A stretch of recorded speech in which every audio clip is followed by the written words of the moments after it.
하나님께서 아브라함에게 은혜와 복을 주십니다. 그래서 주변 사람들이 이 아브라함을 인정하기 시작했어요. 22절입니다. 그때에 아비멜렉과 그 군대 장관 비골이 아브라함에게 말하 이르되 내가 무슨 일을 하든지 하나님이 너와 함께 계시도다. 여러분, 이제 아비멜렉 왕 그다음에 군대 장관 비골이 함께 와서 아브라함을 찾아와서 이렇게 얘기합니다. 당신이 무슨 일을 하든지 하나님이 당신과 함께 하십니다. 여러분, 참 대단한 고백이죠. 여러분은 주변 사람들에게 어떠한 말을 듣고 싶습니까? 어떤 말 듣고 싶으세요? 저는 이 말, 당신을 보니까, 당신의 가정을 보니까, 당신의 자녀를 보니까 하나님이 함께함을 알겠습니다. 여러분, 이거보다 더 멋진 고백이 어디 있겠어요? 저는 이거 소망합니다. 여기 계신 우리 사랑하는 모든 성도님들, 우리 영세계 모든 가족들, 믿지 않는 사람들 눈에 보기에도 하나님이 함께하심이 보이는 그러한 삶을 살아갈 수 있기를 바랍니다. 이런 분 있잖아요. 아니, 하나님이 함께하는데 왜 그래? 여러분, 이러면 얼마나 이게 안타깝습니까? 그러니까 하나님이 함께함을 다른 사람도 볼 수 있는 그 은혜, 이게 아브라함에게 생긴 거예요. 그동안 아브라함은 어떠한 삶을 살았어요? 복의 통로지만 실제로 복의 통로가 아니라 고통의 통로로 살았어요. 이 아브라함 때문에 이 아비멜렉 왕이 죽을 뻔했잖아요. 하나님께 심판받아서요. 네가 나를 왜 괴롭게 하느냐. 그러니까 그동안 아브라함은 복의 통로가 아니라 사람들에게 고통을 주며 살았다라는 거예요. 괴로움을 줬다라는 거예요. 여러분, 우리의 삶이 그렇게 살면 안 돼요. 여러분, 우리가 다른 사람에게 고통과 괴로움을 주는 삶을 살아서는 안 됩니다. 저와 여러분은 복의 통로예요. 우리를 만나는 사람들마다 내가 당신을 만나서 복을 받았다고, 역시 당신은 복의 통로라고, 이게 얼마나 이게 멋진 삶이에요. 이제 아브라함이 그런 삶을 살게 된 거예요. 아브라함이 믿음이 없을 때 주변 사람들에게 고통을 주는 삶을 살았습니다. 그러나 이제 아브라함이 믿음이 점점 자랐어요. 그리고 이제는 100세의 아들을 얻는 믿음까지 이르렀습니다. 이 단계까지 이르기 동안 많은 시간이 지났죠. 75세의 부르심을 받아 25년의 세월이 지나면서 믿음이 자란 거예요. 아브라함에게 믿음이 있자 이제 하나님 말씀대로 복의 통로가 되기 시작합니다. 23절입니다. 그런즉 지금 이게 아비멜렉 왕이 얘기하는 겁니다. 너는 나와 내 아들과 내 손자에게 거짓되이 행하지 아니하기를 이제 여기서 하나님을 가르쳐 내게 맹세하라. 내가 내게 후대한 대로 너도 나와 내게 머무는 이 땅에 행할 것이니라. 이전에는 아브라함이 이 그랄 땅에 살고 있을 때 이 그랄 땅에 있는 사람들을 두려워했어요. 아비멜렉 왕을 두려워했습니다. 그래서 어떻게 했어요? 아내가 내 누이라고 속였잖아요. 아비멜렉 왕이 아브라함을 보호해주고 후대해줬어요. 지켜줬어요. 그러니까 아비멜렉 왕에게 있어서는 아브라함에게 아쉬울 것이 없었어요. 그러니까 오히려 아브라함이 이렇게 아비멜렉 왕 앞에 엎드리고 작아지고 대등한 관계가 아니에요. 이렇게 위축되었는데, 그러나 이제 상황이 달라졌습니다. 아브라함이 찾아간 것이 아니라 아비멜렉 왕이 군대 장관과 함께 아브라함에게 찾아왔다라는 거예요. 그러면서 언약을 맺자라는 언약. 이게 뭡니까? 대등한 관계가 된 거예요.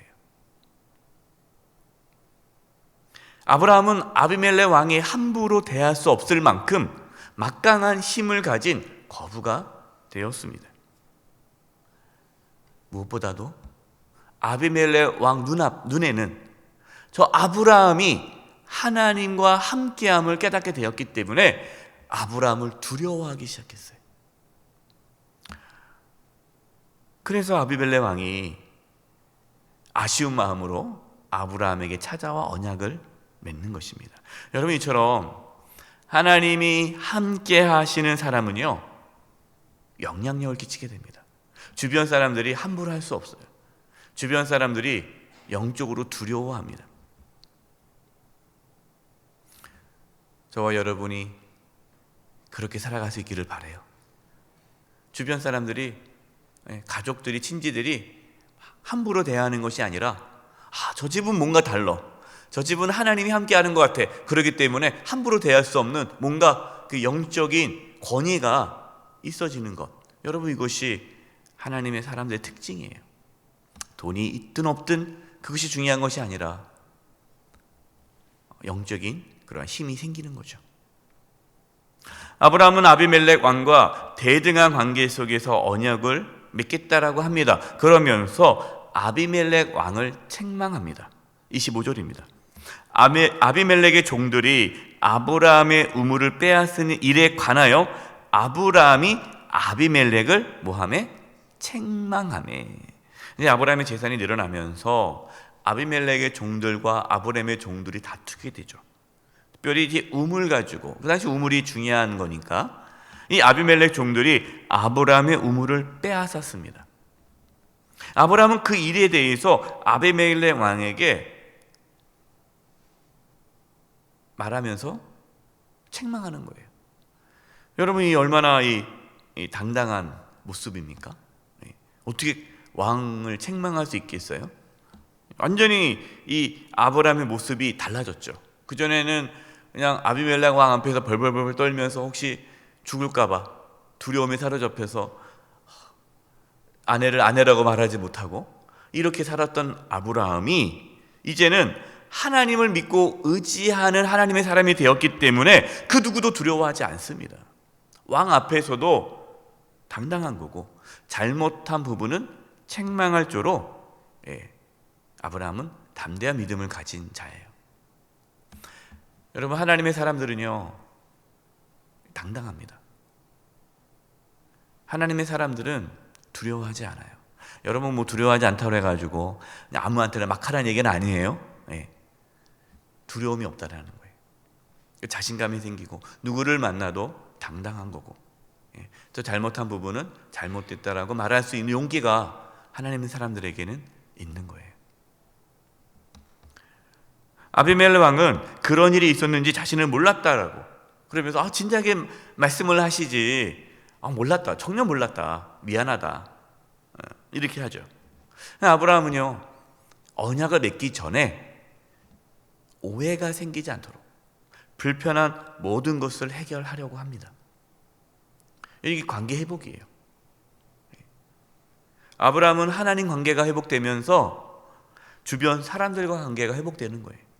오해도 풀고 갈등도 풀고 다 평안한 가운데 관계를 맺게 되는 거죠. 이것이 하나님의 사람들의 특징입니다. 그래서 여러분, 하나님의 사람들, 정말 믿음의 사람들은요, 꽁하게 있지 않아요. 어떤 분들은 꽁해가지고 한번 그 사람 틀어졌다 그러면 쳐다보지도 않고 풀지도 않고, 그럼 뭐라고 얘기해요? 안 보면 그만이라고. 저 인간 안 보면 그만이라고 이렇게 사는 거예요. 여러분, 그 믿음의 사람은 아닙니다. 믿음의 사람은 그럴 수가 없어요. 불편해요. 관계를 회복해야 돼요. 27절입니다. 아브라함이 양과 소를 가져다가 아비멜렉에게 주고 두 사람이 서로 언약을 세우니라. 언약을 맺으면서요, 아브라함이 양과 소를 아비멜렉에게 줘요. 아니, 뭐 언약을 맺으며 지금 아비멜렉이 왔으면 아비멜렉이 주든가 해야지. 아브라함이 먼저 아비멜렉에게 베푸는 거예요.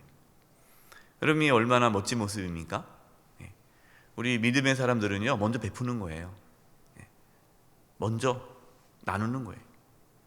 먼저 주는 거예요. 또한 아비멜렉 종들이 아브라함의 우물을 빼앗았는데 오히려 아브라함이 또 새끼 7 암양 새끼를 따로 이렇게 놓고 그걸 줍니다. 이 7 암양 새끼가 이 우물이 내가 파서 얻은 우물이라는 것을 증거로 딱 삼는 거예요. 그리고 이제 아브라함과 아비멜렉이 서로 맹세하면서 그것을 브에세바라고 이름을 지으면서 이제 이 브에세바에 있는 우물의 소유권을 확실하게 갖게 되는 것이죠. 34, 34절입니다. 아브라함은 브에세바에 에셀 나무를 심고 거기서 영원하신 하나님 여호와의 이름을 불렀으며 그가 블레셋 사람의 땅에서 여러 날을 지냈더라. 아브라함이 이제 그 땅 브에세바를 이제 그 땅을 이제 소유권을 얻게 된 거죠. 그 땅의 소유권을. 그러면서 이제 그 땅에 에셀 나무를 심고 하나님의 이름을 부릅니다. 여러분, 하나님의 이름을 부른다라는 게 뭘 의미합니까? 예배 드리는 거예요. 하나님의 이름을 부른다라는 것은 하나님께 제단을 쌓고 예배를 드린다라는 거죠. 아브라함은 하나님께 예배하는 자예요. 하나님께 예배하는 자라는 게 뭡니까? 하나님 중심으로 살아간다는 거예요. 여러분, 우리가 지난주에 1월 마지막 제주, 이제 매월 마지막 제주 주일 예배를 때 찬양 예배 때 찬양 예배를 드리지 않고 가정 예배를 드리기로 하지 않았습니까? 왜 그렇게 합니까? 여러분, 가정에서 예배를 드린다라는 것은 우리의 가정의 중심에 누구를 둔다는 거예요? 하나님을 모신다는 거예요. 그래서 가정 예배가 중요한 게 뭐냐? 그 가족이 모여서 하나님께 예배 드리는 것 자체가 하나님을 우리가 우리의 가정의 왕으로 중심으로 우리는 하나님 중심으로 살아가겠다라는 신앙적 고백이 예배예요. 우리가 주일날 모여서 예배 드리는 것이 그런 의미가 있어요. 그래서 예배를 드린다는 건 단순히 종교적인 행위를 하는 것이 아니라 하나님을 내 왕으로, 그리고 내가 하나님 중심으로 살아간다는 믿음의 고백이 예배예요. 아브라함은 그동안 자기 중심으로 살았죠. 자기가 중심이었어요. 그래서 내 생각대로, 내 삶의 방식대로 그렇게 살았는데 이제는 완전히 바뀐 거예요. 믿음의 사람이 된 거죠. 하나님 중심으로 살아가게 된 것입니다. 여러분, 이것이 아브라함이 복의 통로로 살아가게 된 비결이에요. 자기 중심으로 살아갔을 때 주변 사람들에게 고통을 주는, 괴로움을 주는 통로로 살았어요. 그러나 이제 하나님 중심으로 살아가면서 아브라함은 복의 통로로 살아가게 됩니다. 저와 여러분도 하나님 중심으로 살아감으로, 믿음으로 살아감으로 괴로움의 통로가 아니라 복의 통로로 살아갈 수 있기를 바랍니다. 주변 사람들이 우리의 삶을 통해, 우리의 가정을 통해, 우리의 자녀들을 통해 야, 하나님이 함께하는 삶이 저런 삶이구나라고 고백하는 그런 축복이 있기를 간절히 축원드립니다. 기도하겠습니다. 하나님 아버지, 저희들이 믿음으로 하나님을 중심으로 살아감으로 복의 통로로 살게 하여 주시옵소서. 그래서 저희들의 삶을 통해 저희의 가정과 자녀들을 통해 주변 사람들이 하나님이 함께 하심을 알 수 있도록 역사하여 주시옵소서. 예수님의 이름으로 기도드립니다. 아멘.